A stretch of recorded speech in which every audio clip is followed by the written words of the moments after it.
My fucking moment, if I had to have a fucking moment, I would say it was at the beginning. I was working on the first album. I'm in LA. I'm working with G1 on the song Find a Way. It was always uncomfortable for me to work in the studio with somebody else because I was always about creating myself. I recorded my own vocals.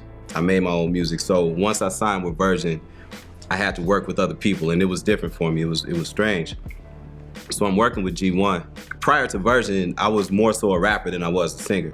But it just turned out that the songs that they got, I was, they were primarily vocal songs, so they took me as a singer, and that's the direction I went. So I wasn't necessarily comfortable being that guy this early on in my career.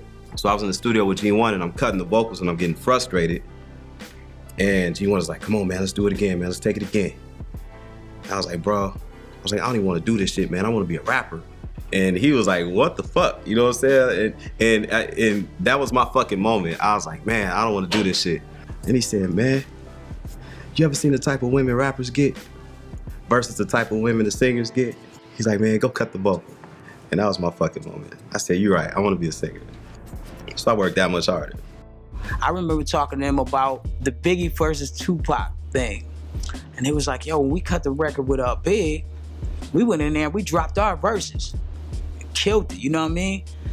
Big took like 2 weeks before he came back with his verse. We did it, but we weren't really thinking practically in terms of like, how is this gonna affect my solo career? Is the label gonna get this? What, And I was really doing well at the time. I was actually selling double platinum albums and platinum albums. Before we would do this song, When Will You Call? I would go, yeah, let me call her. And then I'd go in my pocket and get the phone out. I'm like, yeah. And then there was a cue for the piano player to start playing the intro. And I look over, and it was the craziest look I've ever seen. It was like help me, I'm a little child. I think, being in entertainment or music, you just have to be ready for the roller coaster. It's inconsistent, and you never know what will catch on.